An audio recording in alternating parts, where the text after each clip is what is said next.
Continent. Hello, I'm Alison Lagrange. A very warm welcome from Durban, South Africa.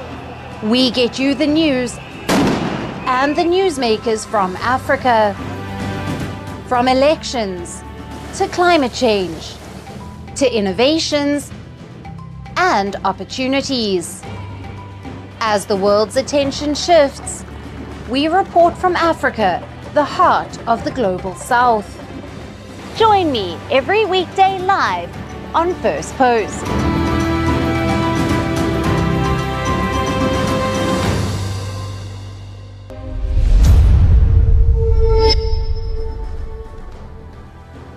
Hello and welcome to Firstpost Africa, where we get you the top stories from the continent and from across the world. I'm Alison Lagrange, coming to you live from Durban, South Africa. First, let's take a look at the headlines. Indian Prime Minister Narendra Modi makes a historic visit to Kiev and holds talks with Ukrainian President Volodymyr Zelensky. New Delhi reiterates its stand that conflicts can't be resolved on battlefields. Israeli negotiators arrive in Cairo for talks on Gaza ceasefire as the dispute over the presence of Israeli troops on Gaza's southern border remains a sticking point. U.S. Vice President Kamala Harris seals the Democratic presidential nomination with a sweeping convention speech, promising to prosecute case against Donald Trump. The United Arab Emirates has accepted the credentials of an ambassador from Afghanistan's Taliban government, becoming just the second country after China to do so. And amid a worsening mpox outbreak across Africa, Burundi has confirmed 171 cases of the viral infection, following confirmation of the first cases in the country last month.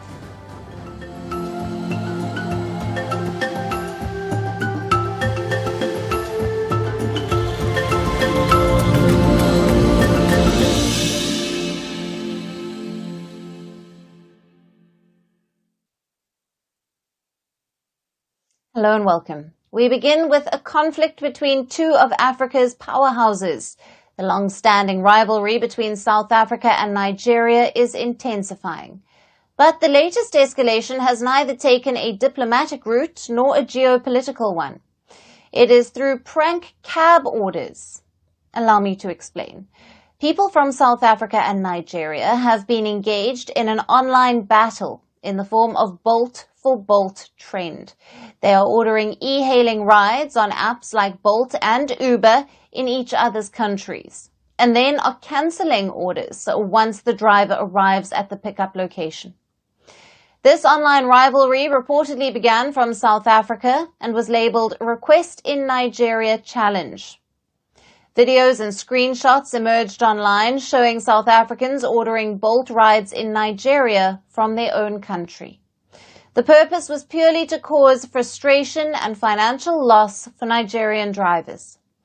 This provoked Nigerians to respond, and they did in more folds.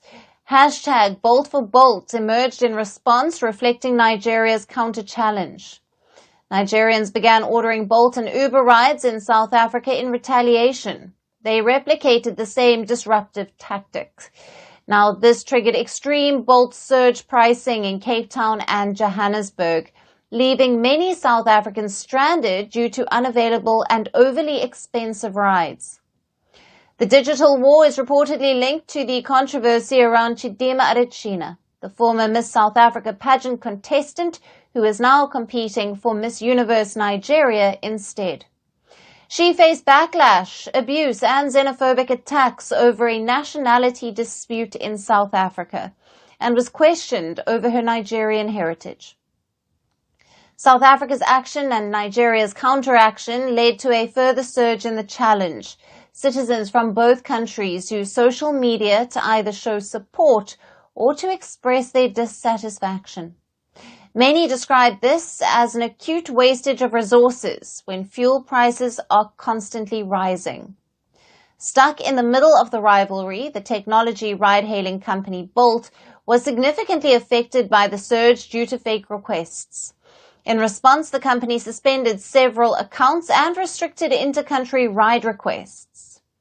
The company said, and I quote, "Bolt is aware of the recent fake ride requests between individuals in Nigeria and South Africa. We've swiftly implemented measures to resolve the issue, including restricting inter-country ride requests. Those responsible have been blocked from the Bolt app. We prioritize the safety and integrity of our platform and are committed to supporting our driver partners," unquote. However, this move directly impacted its operations. From economy to sports to music to culture, Nigeria and South Africa have had a history of rivalry. But people in the two economic powerhouses of Africa have taken it a notch higher with the latest ride-hailing prank. Now, for more, we have with us Ayanda Sishiwigzel, a political and social commentator and freelance journalist. Ayanda joins us live from Johannesburg, South Africa. Hello to you, Ayanda. Hello, Alison, and hello to all of the Firstpost viewers. Ayanda, how do you see the latest online war between people in South Africa and Nigeria, with both sides placing these prank ride orders? I think it's ridiculous, honestly. There is so many problems that we have in the country, even in Nigeria, even here in South Africa. We are dealing with so much. I think that these pranks are really unnecessary. They are distracting from the real issues that we have at hand that both countries are facing. Recently, right now in South Africa, the latest second quarter labor stats survey was released, which shows that unemployment has increased up to 33%. From 32.9%. In Nigeria as well, it shows that there's been a sharp increase in unemployment as well. There is the increase in petrol prices as well here in South Africa and in Nigeria. I think that we are really focusing on the wrong issues when it comes to what is going on online and what is being discussed when it comes to this issue between South Africa and Nigeria. It really isn't anything that is to harp home about necessarily. I think that it's something that is ridiculous. It is a distraction from the real problems that people are facing on a day-to-day basis. Yeah. And this, of course, sparked a wave of online backlash. How is the feud impacting the drivers for both Uber and Bolt?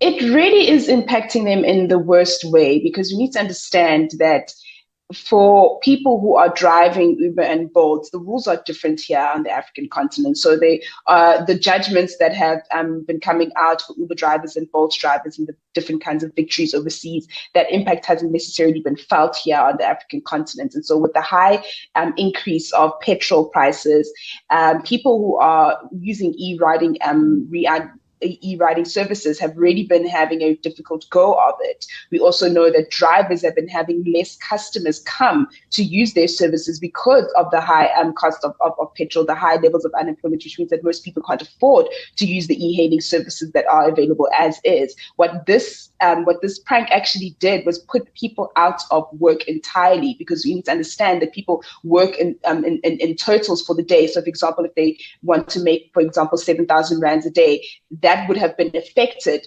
by this prank, because now they've been put out of work, which means that there are families that are not going to be fed for that day or for that week. And really, it's just something that was so totally unnecessary and uncalled for. Yeah, and Ayanda, take us through the details of how this dispute began after the former Miss South Africa contestant, Chidimma Adetshina, she's recently landed in Nigeria to compete in the Miss Universe Nigeria pageant. How did this then happen? Yes, there has been conflict going on since Chidimma even announced that she's going to be competing in Miss South Africa. There's been so much back and forth that has been going on online that it actually really is borderline scary. I have been caught in the midst of that online battle when we're talking about Afrophobia and xenophobia and how scary it is and how life-threatening it actually can be. And there are altering consequences to that Afrophobia and to that xenophobia. And so there has been a lot of back and forth that has been happening. And what started out, I think even before Chidimma, it started out as something that was really innocent, comparing cultures, comparing sportsmen, comparing statesmen, now has really turned into something that is incredibly ugly. It's now turned into something that is affecting the livelihoods of people, and both in Nigeria and here in South Africa. And once again, it's something that could have really been totally avoided. So the social media rhetoric has now been spilled over outside of social media spaces, and now we're actually seeing the real life consequences to that Afrophobia and xenophobia and xenophobic rhetoric that we have been seeing on both sides, from Nigerians and especially in particular from South Africans as well. Yeah. And reactions from concerned individuals include urging South African and Nigerians to realize that these Bolt and Uber drivers are just people trying to make ends meet, as you've said. Now, they emphasize that wasting their time and money while inconveniencing those who genuinely need their services is not a game. What actions can individuals take to address this situation and to support the affected drivers? I think most importantly, just think before you tweet. It really is as simple as that. Making sure that social media is not an ugly place. If you're going to be ordering and using these e-hailing services, a tip would be great. A tip would be nice if you can afford to do one.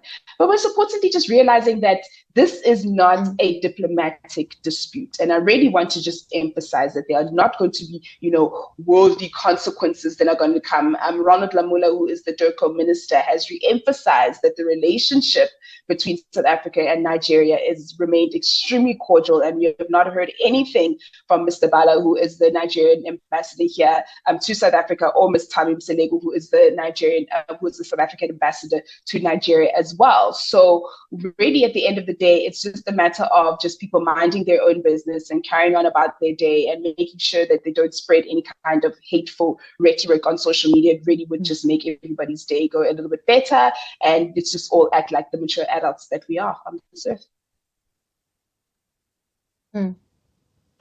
And you did touch on this. Could we just dive a little bit deeper, and could you shed some light on the long-standing rivalry between South Africa and Nigeria, from economy to sports to culture and to music? Yes, look, Nigeria and South Africa, very, very, very similar countries. We have similar economies, and in fact, between South Africa and Nigeria, we're always changing on between the first and second biggest economies on the continent. So we need to make sure that people want to do business on the African continent. They need to make sure that they have access to Nigeria and access to South Africa as well. As much as we share those victories, we also share some really bad problems together. There are high levels of unemployment. There are high levels of police brutality. In Nigeria, we had the End SARS protests. In South Africa, we had the Marikana massacre, courtesy of party impartial to the police. And so we also are dealing with the same socioeconomic issues. And so those really do come up to the fore a lot. But also culturally speaking, we have a lot of musicians from South Africa who make it big and around the world, as well as in Nigeria as well. They have their musicians and their culture. It's also front and center into the world as well, in the form of Afrobeats from Nigeria. And here in South Africa, we have Amapiano as well. So we have people like Davido, who is a musician from Nigeria, and we have our very own musician in the form of Tyler and Moonchild Seneli, who are really breaking that ceiling within the music, within musicians, and spreading the culture of South Africa within the global sphere. So we really do have many similarities, South Africans and Nigerians. And so I think that's the reason why there used to be this kind of fun rivalry, but then of course now has turned into something that is totally so ugly. And I believe it's because of the socioeconomic challenges that are existing in both nations, and how it is that the leaders, again, in both nations have failed the people and citizens in both countries. And this is where we find ourselves now, blaming ourselves and fighting for the little pittance that we have from an economy that has kept young people outside of it.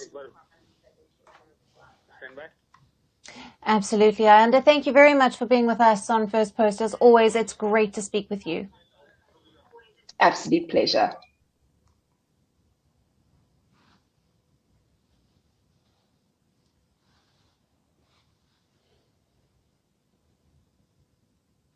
Now, more updates coming in from Nigeria. An influential traditional ruler who was kidnapped last month has been killed over delayed ransom.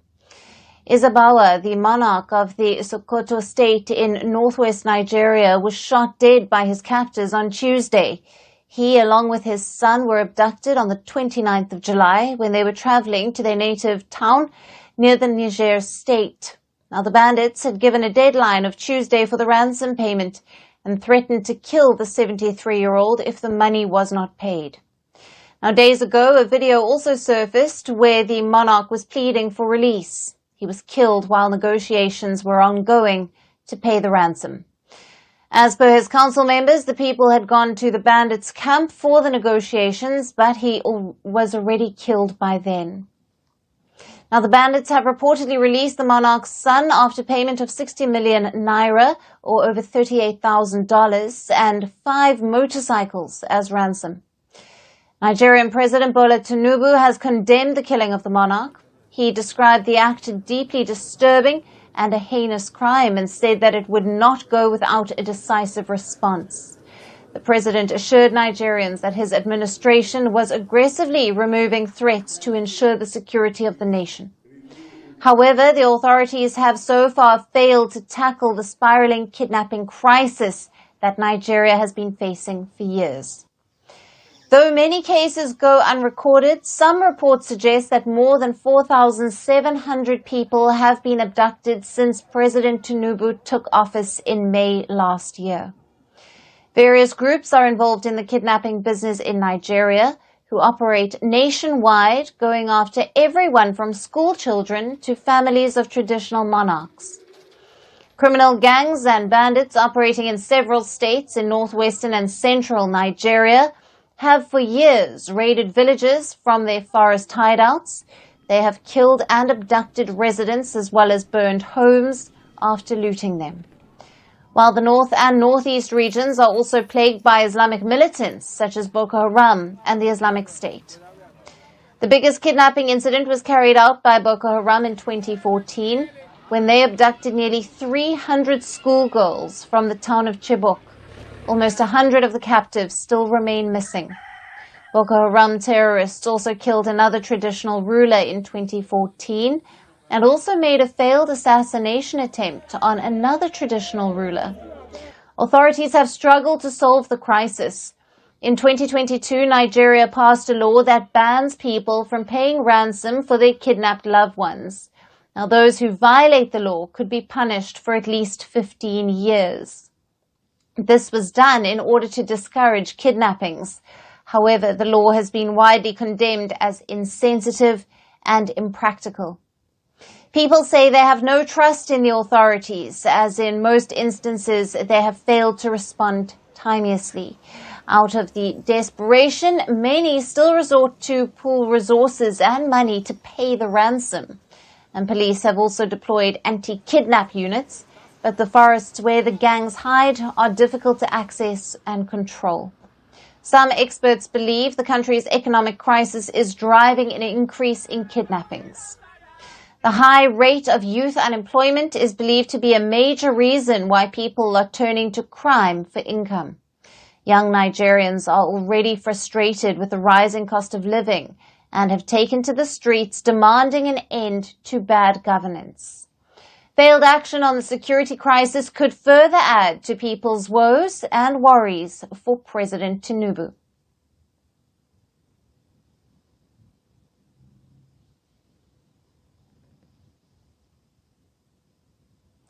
Shifting focus to the Horn of Africa, the rival neighbors Somalia and Ethiopia are engaging in talks to sort out differences over a port deal.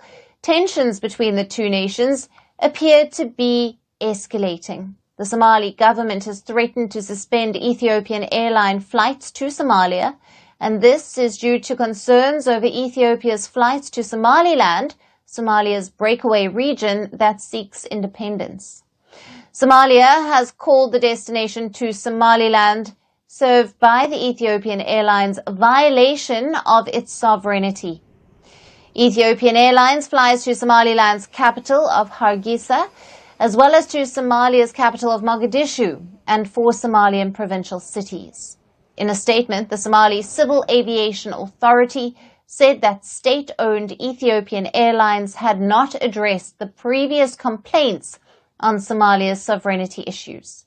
It did not provide details, but it is believed that the issues referred to the airline's flights to Hargeisa.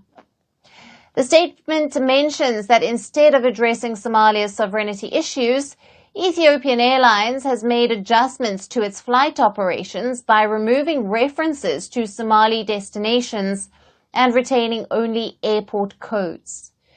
Ethiopian Airlines' website currently lists Somaliland's capital Hargeisa without a country. A search for Somaliland shows no destinations. A search for Mogadishu clearly identifies it as being in Somalia. Now, Somali Civil Aviation Authority said it has received an increasing number of complaints from the Somali public regarding their travel experiences with Ethiopian Airlines. The authority has warned that if these issues are not resolved, it will suspend all Ethiopian airline flights to Somalia. Ethiopia's Civil Aviation Authority has said it would discuss the issue, investigate the cause, and respond to it in the future. In January of this year, Ethiopia signed a memorandum of understanding with Somaliland. Under the deal, Ethiopia would become the first nation to recognize Somaliland in return for the leasing of 20 kilometers of the seafront to Ethiopia. Somalia called the deal an attack on its sovereignty and expelled Ethiopian ambassador in response. Somalia's close ally, Turkey, has mediated in the conflict between the rival neighbors. Turkey cited notable progress in the second round of indirect talks hosted in Ankara earlier this month. The third round of talks is scheduled for the 17th of September in Ankara.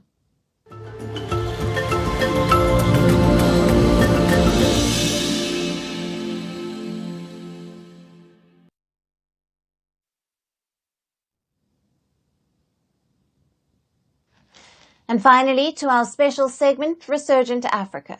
Amid the coups and the crises, there are many positive stories from Africa that often get overlooked, but not on this show. Our story today is from Kenya. After giving Africa's best performance at the Summer Olympics, the country is now preparing for the Paralympics, which begins from the 28th of August. Among the athletes is the powerlifter Helen Wawira, who from the Paris Games, an opportunity to end the quest for a Paralympic medal. Wawira has won medals at almost all international events, but has missed out at an Olympic podium finish. Our next story proves how an impairment is not an impediment to achieving one's goals.